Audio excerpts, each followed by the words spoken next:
கண்களை மூடி ஜெபம் செய்வோம். மிகுந்த இரக்கமும் கிருபையும் நிறைந்த ஆண்டவராகிய இயேசு கிறிஸ்துவின் நாளிலே உம்முடைய வார்த்தையை நாங்கள் கேட்க இருக்கிறோம். இந்த வார்த்தை மிகுந்த ஆசீர்வாதமாய் ஜனங்களுக்கு அமையும்படியாவது இயேசுவின் நாமத்தில் பிதாவே, ஆமென். வேத வசனத்தோடு நாம் எவ்வாறு சரியாக நம்முடைய வாழ்க்கையிலே இந்த வேத வசனத்தை நாம் என்ன செய்கிறோம், ஈடுபடுத்தி கொண்டிருக்கிறோம், அணுகுமுறைப்படுத்துகிறோம், செயல்படுத்துகிறோம் என்பதை குறித்து நாம் இந்த இடத்துல தியானிக்கப் போகிறோம்.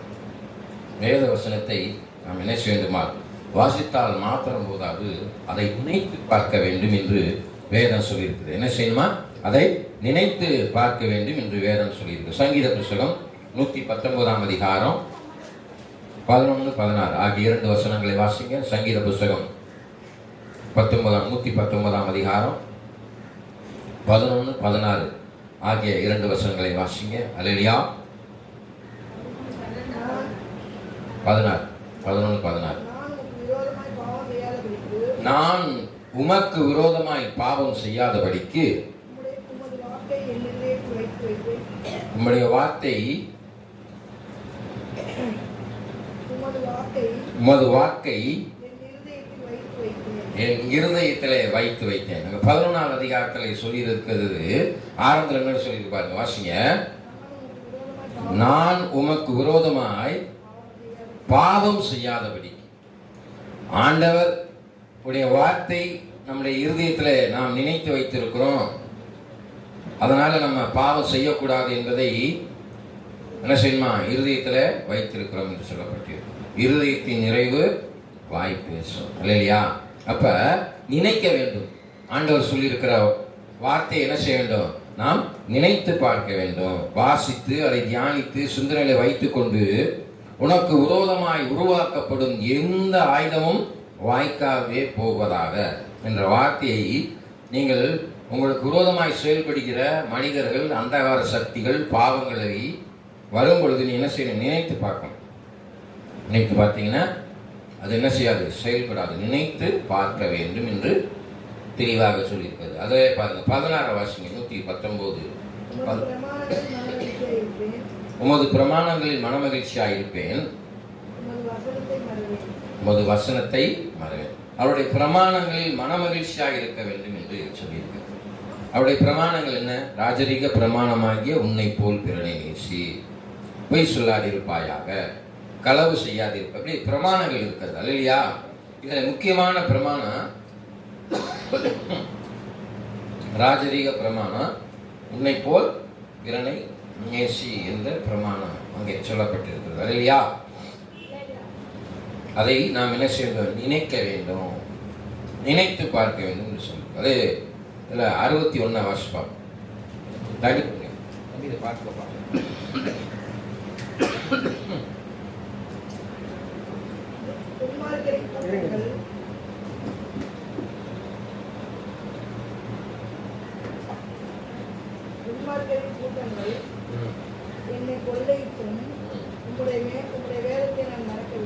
துன்மார்க்கரினுடைய கூட்டங்கள் என்னை கொள்ளையிட்டும். எப்படி கொள்ளையிடுது? ஏன் கொள்ளையிடுது? துன்மார்க்கன் எப்படி உன்னை கொள்ளையிட முடியும்? வேதவசனம் சொல்லுது, திருடன் திருடவும் கொள்ளவுமே வருகிறான், நானும் ஒரு ஜீவன் உண்டாயிருக்கும், அந்த ஜீவன் மாறிடும். அப்ப துன்மார்க்கன் உன்னை கொள்ள தான் வருவான், உன் விளைவிக்க முடியாத ஆத்மா. அதெல்லாம் சொல்லியிருக்குது. பரியாசக்காரர் உட்காருன்றதுக்கு உட்காராமலும் இரவு பகல் வேதத்தில் தியானமாக இருக்கிற மனுஷன் வாக்கியம். இப்போ துன்மார்க்கனுடைய உன்னை கொள்ளதான் வரான். அதான் நீங்க வாசிங்க, இந்த வசனத்தை வாசிங்க. துன்மார்க்கரின் கூட்டங்கள் என்னை கொள்ளையிட்டும் உமது வேதத்தை நான் மறக்கவில்லை. அல்லேலூயா. வேதத்தை மறக்காம இருந்தீங்கன்னா பிசாசு உங்களை நெருங்கவே முடியாது. அன்பான தேவ பிள்ளைகளே, இதற்கு முக்கிய காரணம் என்ன செய்யணும், அன்புடைய வார்த்தைக்கு கீழ்ப்படிய வேண்டும். நீங்க கீழ்ப்படிந்தீங்க தான் ஆண்டவருடைய வசனத்தை நினைவு கூற முடியும் என்று வேதம் சொல்லியிருக்கு.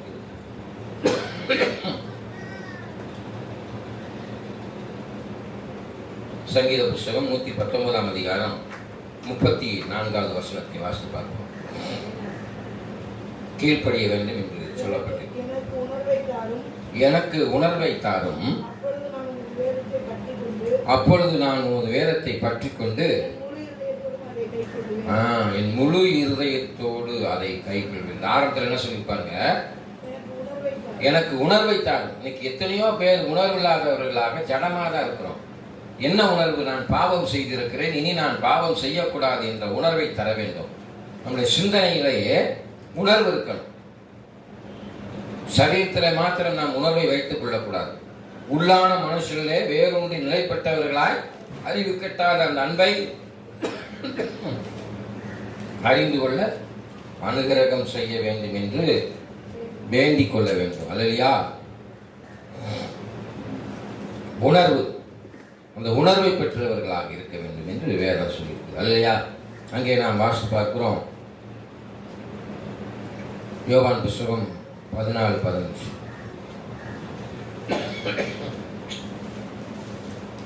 14ஆம் அதிகாரம் 14:15. 14ஆம் அதிகாரம் 15வது வசனம். நீங்கள் என்னிடத்தில் அன்பாயிருந்தால் என் கற்பனைகளை கைக்கொள்ளுங்கள்.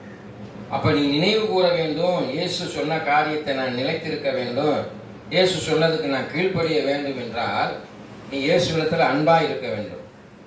ராஜரிக பிரமாணமாகிய உன்னை போல் பிறரை நேசி. அப்ப இயேசுனுடைய மீது நீ அன்பு வைத்திருந்தால் என்ன செய்ய முடியாது? என்ன செய்ய முடியாது? தவறு செய்ய முடியாது. அல்லையா? அப்ப நம்ம வார்த்தையிலே நிலைத்திருப்போம் என்று வேதம் சொல்லியிருக்கு. அங்கே நாம் பார்க்கிறோம் யோவான் 17:6.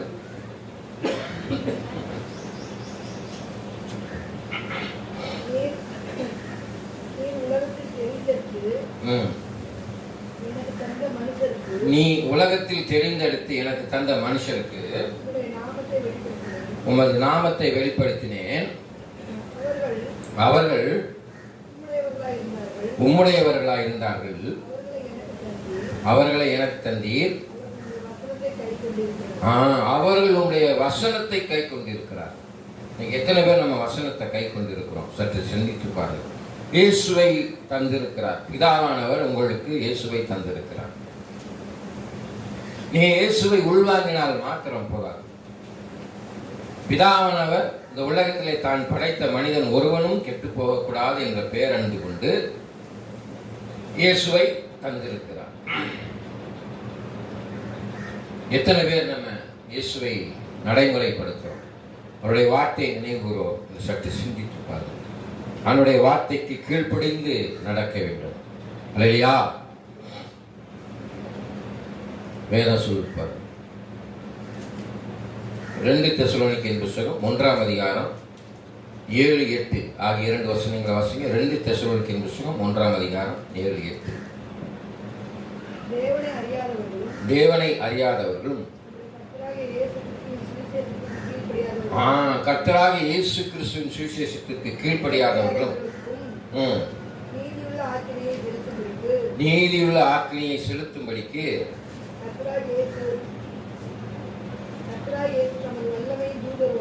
கர்த்தராகிய இயேசு தம் வல்லமையின் தூதரோடு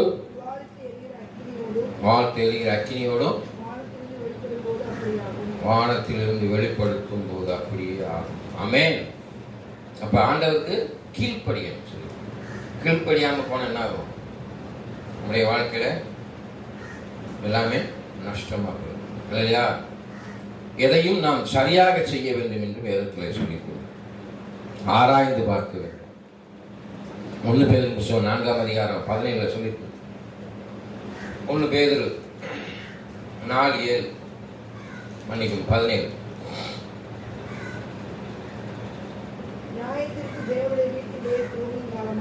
நியாய தீர்ப்பு தேவனுடைய வீட்டிலே துவங்கும் காலமாய் இருக்கிறது. முந்தி நம்மிடத்தில் அது துவங்கினால் தேவனுடைய சுவிசேஷத்திற்கு கீழ்ப்படியாத, பார்த்தீங்களா? தேவனுடைய சுவிசேஷத்திற்கு கீழ்ப்படியாதவனுடைய முடிவு என்னவா இருக்கும்? நரகம்தான். நம்மிடத்தில் இருக்கிறது. இப்ப தேவனுடைய கீழ்ப்படிதல் உன்னிடத்தில் இருக்கிறது. அதனால ஆண்டவருடைய வார்த்தை கீழ்ப்படியாதவனுடைய நிலைமை என்னவா? ஆக்கினி தீர்ப்பு. அல்லையா? ஆக்கினி தீர்ப்பு நீ தப்ப வேண்டும் என்றால் ஆண்டவருடைய வார்த்தைக்கு கீழ்ப்படியணும், இயேசுவுக்கு கீழ்ப்படியணும், தேவனுக்கு கீழ்ப்படிய வேண்டும் என்று சொல்லிட்டு ஆண்டவருடைய வார்த்தையை நினைத்தால் மாத்திரம் போதாது, அறிந்தால் மாத்திரம் போதாது, அதை நாம் என்ன செய்யணுமா? தியானிக்க வேண்டும் என்று வேதம் சொல்லி சங்கீத புஸ்தகம் 1ஆம் அதிகாரம் 2வது வசனத்தை பாருங்க. 1:2.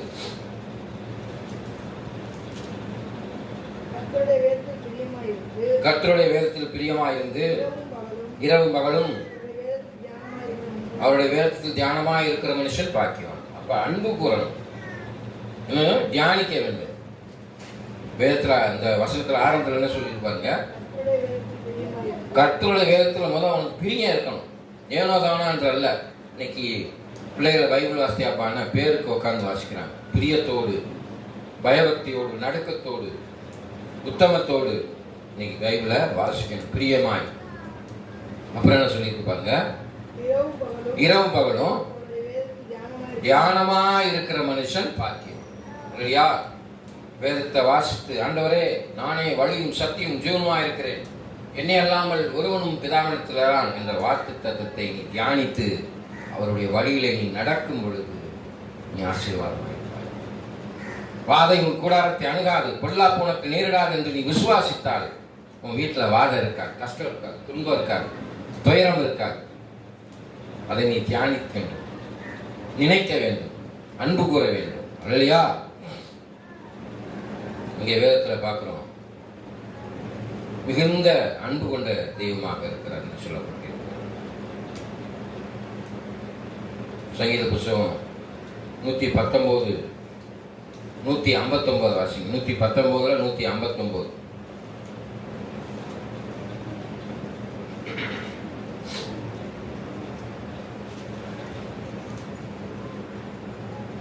இல்லையா? இதோ உம்முடைய கட்டளைகளை நேசிக்கிறேன். ஆண்டவருடைய வார்த்தையை நீங்க நேசிக்கணும். இன்னைக்கு நம்முடைய வாழ்க்கையில எதை நேசிக்கிறோம்? அழிந்து போகக்கூடிய லௌகிகமான பொருளைத்தான் நம்ம நேசிக்கிறோம். இல்லையா? இன்னைக்கு பெண்கள்கிட்ட பார்த்துட்டீங்கன்னா நகை ஆசை, அதை நேசிக்கிறாங்க, நகையை நேசிக்கிறாங்க. பெரிய பங்களா வேணும் அப்படின்னு சொல்லி நேசிக்கிறாங்க. உலக மனிதர்கள் மத்தியிலே நாம் நகையெல்லாம் போட்டு பகட்டாக வாழ வேண்டும், பணக்கார தோரணை இருக்க வேண்டும் என்று பணத்தின் மீது ஆசை கொண்டவர்களாக இருக்கிறார். ஆனால் நீ என்ன செய்யணுமா? வேதத்தை, ஆண்டவருடைய வார்த்தையை நேசிக்க வேண்டும். அப்புறம் என்ன சொல்லி பாருங்க, உமது கிருபையின்படி என்னை உயிர்ப்பேன். இன்னைக்கு எத்தனையோ பேர் நடைபணமாகத்தான் இருக்கிறோம். எப்படி இருக்கிறோம்? அன்றைய நாளிலே எசேக்கியேல் தீர்க்கதரிசி அந்த சம்பல் பாலத்தாக்கிலே அவர் நின்று அவர் தீர்க்க தரிசனத்தை உரைத்த பொழுது உலர்ந்து போன எலும்புகள் எல்லாம் மகாபெரும் சேனைகளாக எழுந்து நின்றது என்று பார்க்கிறோம். இன்னைக்கு கிறிஸ்தவர்கள் தேசத்திற்காக, தேசத்துள்ள ஜனங்களின் மனமாற்றத்திற்காக எத்தனை பேர் எழுந்து நிற்கிறோம்? எங்க பாஸ்டர்? முழங்காலே எந்திரிச்சு நிற்க, ஜெபம் செய்வோம் என்று சொன்னால் முழங்கால எந்திரிக்க மாட்டோம். தேசத்தில் உள்ள ஏழை மக்களுக்காக, பாவிகளுக்காக, புறஜாதி மக்களுக்காக, விக்கிரகாராதனைக்காரர்களாக, பாவம் செய்கிற ஜனங்களுக்காக நீங்கள் எழுந்து நிற்க வேண்டும் என்று சொல்லப்பட்டிருக்கிறது. கர்த்தர் நல்லவர் என்பதை சுவைத்து பாருங்கள் என்று சொல்லியிருக்கிறது. சங்கீத புஸ்தகம் 119 103 பாருங்க. சங்கீத புஸ்தகம் 119 103 பாருங்க. சுவைக்க வேண்டும் என்று சொல்லியிருக்கிறது. உம்முடைய வார்த்தைகள் என் நாவுக்கு எவ்வளவு இனிமையானவைகள், என் வாய்க்கு அவை தேனிலும் இனிமையாக இருக்கிறது. இல்லையா? இன்னைக்கு நம்முடைய வாய்க்கு தூஷணமான வார்த்தைகள் தான் இருக்கு நிறைய. பொல்லாத காரியங்களை பேசுகிறோம், பொல்லாத காரியங்களை செய்கிறோம். வாயின் வார்த்தை, நாவு இருபுறமும் கருப்புள்ள பட்டயமாக இருக்கு. அதை எப்படி மாற்றணும்? தேனிலும் இனிமையாக நல்ல வார்த்தையை செய்ய வேண்டும், பேச வேண்டும். Confess a good words. பொல்லாத வார்த்தையை நாம் பேசக்கூடாது. விருத்த சேதனம் செய்யப்பட்ட நாவை உடையவர்களாக இருக்க வேண்டும் என்று வேதம் சொல்லி சுவைக்க வேண்டும். நம்முடைய வார்த்தையை சுவைத்து அது தேனிலும் மதுரமாக இருக்கிறது என்று சொல்லியிருக்கிறது. இல்லையா? ஆண்டவருடைய வார்த்தை மிகவும் அருமையான வார்த்தை. அது சுவை தரக்கூடிய வார்த்தையாக இருக்கிறது என்று சொல்லலாம். ஆராய வேண்டும். சங்கீத புத்தகம் 119:94 சொல்லியிருக்கு, ஆராய்ந்து பார்க்க வேண்டும். வேதத்தை வாசித்து அதை தியானித்து அதை சுவைத்து என்ன செய்யணுமாம்? ஆராய்ந்து பார்க்க வேண்டும். எதற்கு சொல்லப்பட்டு இருக்கிறது? என் வாழ்க்கையிலே இந்த வார்த்தை ஒரு மாறுதலை உண்டு பண்ணும், ஒரு நடத்தை சரிப்படுத்தும், சிந்தனையை சரிப்படுத்துமா என்று சொல்லி நீ ஆராய்ந்து பார்க்க வேண்டும். நான் உம்முடையவன், என்னை ரட்சியும். பார்த்தீங்களா? நான் உம்முடையவன். நீங்க யாருமே யாருக்கு சொந்தம் இல்லை, உங்களுக்கே சொந்தம் இல்லை. நீங்க எல்லாருமே யாருக்கு சொந்தமானவர்கள்? தேவனுக்கு சொந்தமானவர். நான் உம்முடையவன், என்னை ரட்சியும், என்னுடைய கட்டளைகளை ஆராய்ந்து. எத்தனை பேர் உங்களுக்கு கொடுக்கப்பட்ட கட்டளை ஆராய்ந்திருக்கிறீங்க? நிர்வாணியாய் வருகிறான் மனுஷன். இந்த உலகத்தில் நிர்வாணியாய் வருகிறான், நிர்வாணியாய் போகிறான். எண்ணத்தை கொண்டு வந்தோம், எண்ணத்தை கொண்டு போக போகிறோம். இல்லையா? அப்ப நீ என்ன கட்டளை உனக்கு கொடுக்கப்பட்டது? எதுக்கு இந்த உலகத்திற்கு நீ வந்திருக்கிற? எதுக்கு உலகத்துல நீ பிறந்திருக்கிறாய்? என்ன நோக்கத்திற்காக நீங்கள் பிறந்திருக்கிறாய் என்று சிந்தித்து பார்க்க வேண்டும். ஏதோ உலகத்துல பிறந்தோம், அம்மா சோறு ஓடுது, அப்பா சோறு ஓடுறாரு, சாப்பிட்டோம், வாழ்ந்தோம் இல்லாம இயேசு எதற்காக இந்த உலகத்திற்கு என்னை அனுப்பினார், இயேசு எதற்காக என்னை இந்த உலகத்திற்கு அனுப்பினார் என்று ஆராய்ந்து பார்க்கிறோம். என்னை அனுப்பினார் என்றால் ஆண்டவருடைய திருப்பணி செய்யும்படியாக என்னை தெரிந்திருக்கிறார், உம்முடைய வார்த்தையை சொல்லும்படியாக என்னை தெரிந்திருக்கிறார் என்று நான் அறிந்திருக்கிறேன். உங்களை எதுக்காக அனுப்பிச்சிருக்கார்? என்னைக்காக பார்த்துருக்கீங்களா? என்ன பார்த்து? ஆமா, இந்த உலகத்துல எதுக்கு வந்திருக்கிறோம்? என்ன செய்ய போறோம்? நீ நன்மை செய்தால் மேன்மை இல்லையோ? நீ நன்மை செய்யாவிடில் வாசப்படியிலே பாவம் படுத்து கிடக்கிறது. ஆதியாகமம் 4:7 சொல்லு. ஆமென். சார்ந்து இருக்க வேண்டும். வேத வசனத்தை என்ன செய்யணுமா? நீ சார்ந்து இருக்கணும். இன்னைக்கு கிறிஸ்தவனே வேத வசனத்தை சார்ந்து இருப்பதில்லை. ஒரு கிறிஸ்தவன் வேத வசனத்தை சார்ந்து இருக்கிறான்னா அவனுடைய நடைமுறை பாவனைகள் எல்லாம் சரியா என்ன செய்யும் தெரியும் சொல்லியிருக்குது. ஆமென். சங்கீத புத்தகம் 119:42-66. சங்கீத புத்தகம் சார்ந்து கொள்ள வேண்டும் என்று சொல்லப்பட்டு சங்கீத புத்தகம் 119 எனக்கு நிந்திக்கிறவனுக்கு உத்தரவு சொல்லுவேன். வசனத்தை நம்பி இருக்கிறோம். எத்தனை பேர் இந்த நாளை வசனத்தை நம்பி இருக்கிறோம்? கர்த்தர் எல்லாவற்றையும் செய்து முடித்தார். எத்தனை பேர் விசுவாசிக்கிறோம்? அல்லேலூயா. நான் உன்னை விட்டு விலகுவதும் இல்லை, நான் உன்னை கைவிடுவதும் இல்லை. அதாவது ஒரு பிரச்சனை வந்தவனே டக்குன்னு பயந்து போயிடும். பிரச்சனைக்குரிய உலகபரமான சொல்யூஷனை தேடி போயிடும். இயேசு என் வாழ்க்கையிலே என் பிரச்சனையை தீர்ப்பார். God will heal my sin. God will heal my disease. இயேசு என் பாவத்தை துடைப்பார். இயேசு என் வியாதியை குணமாக்குவார். எத்தனை பேர் நம்புறோம்? வேத வசனத்தை சார்ந்து இருப்பீர்களானால் இயேசு கிறிஸ்து பிதாவிடத்தில் ஜெபம் என்றார். நம்பிக்கையோடு விசுவாசத்தோடு மரித்து போய் லாசரு 3 நாள் ஆயிடுச்சு, நாடிக்கொண்டிருக்கிறது. அவர் விசுவாசிக்கிறார். லாசருவே வெளியே வா என்று சொல்லிய மாத்திரத்தில் என்ன செஞ்சான்? லாசரு வெளியே வந்தான். ஒரு வார்த்தை சொல்லுங்க, என்னுடைய வேலைக்காரன் சோகமாவான் என்று யாருக்கு? 100க்கு அதிபதி விசுவாசித்தான். விசுவாசத்தினால் நீதிமான் பிழைப்பான். ஆண்டவருடைய வார்த்தை நீங்கள் சார்ந்து அதன் மீது நம்பிக்கை வைத்து தேவன் வாழ்க்கையிலே அதிசயத்தை செய்வார், அற்புதத்தை செய்வார். அல்லேலூயா. கர்த்தர் என் விண்ணப்பத்தை கேட்டார், என் ஜெபத்தை ஏற்றுக்கொள்வார் என்ற வார்த்தையை நீ நம்புவாயானால் நீ செய்கிற ஜெபத்திற்கு நிச்சயமாக பதில் கிடைக்கும் என்று வேதம் சொல்லும். ஆமென்.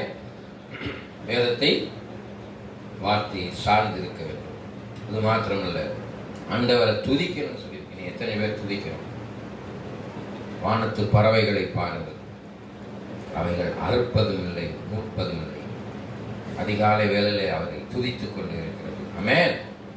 சங்கீத புத்தகம் 56:4 சொல்லிட்டு பாருங்க, துதிக்க வேண்டும். 56:4 10வது நாள்.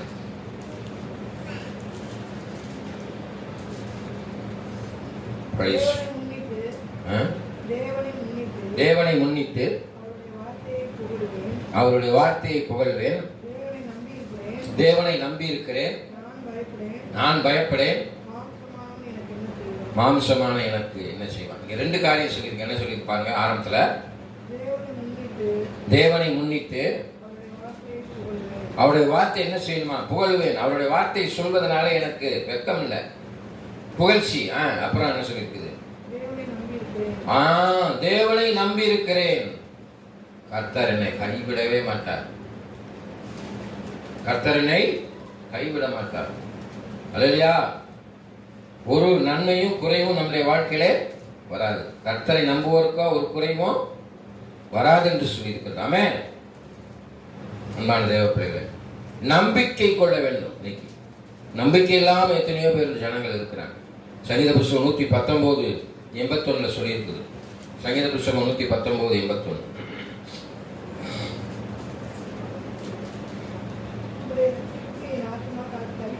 என்னது?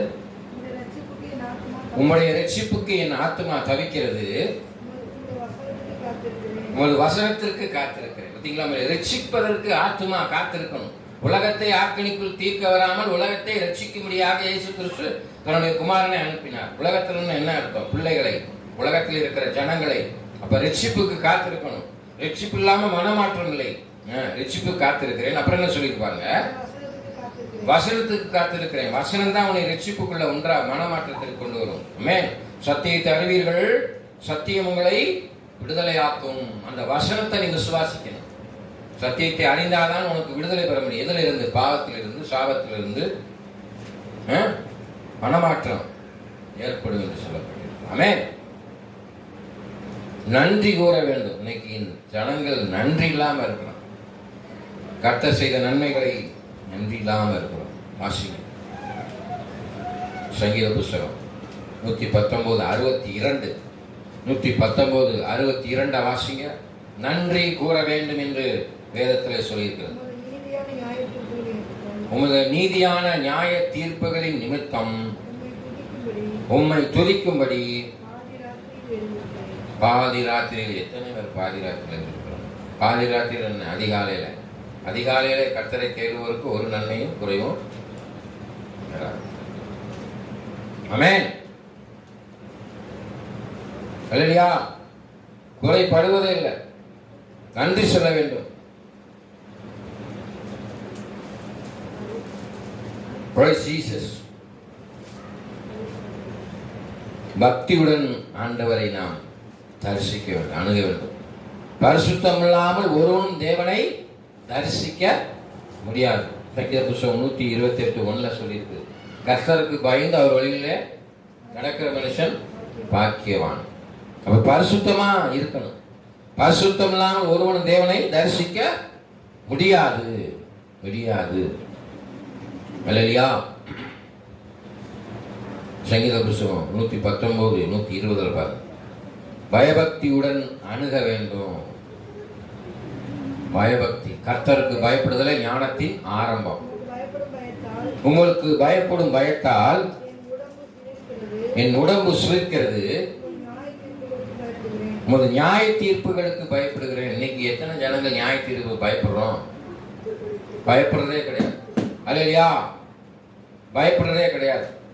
துணிகரமான பாவம், கொலை, கொள்ளை, விபச்சாரம், நேசித்தனம், திருடு, களவு, இப்படி நிறைய நடக்குது.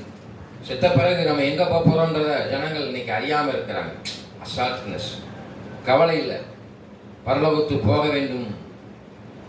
பாவத்துக்கு போற வழி என்னது? அகலமான பாதை. தேவனுடைய பரலோக ராஜ்யத்துக்கு போறது குறுகலான பாதை. ஆமென். அல்லேலூயா. ரொம்ப கஷ்டம்.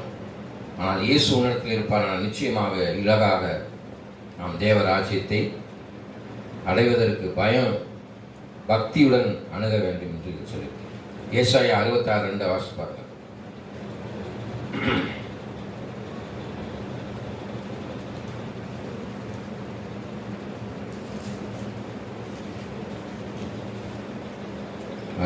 ஏசாயா 66:2. என்னுடைய கரம் இவைகள் எல்லாவற்றையும் சிருஷ்டித்ததினால்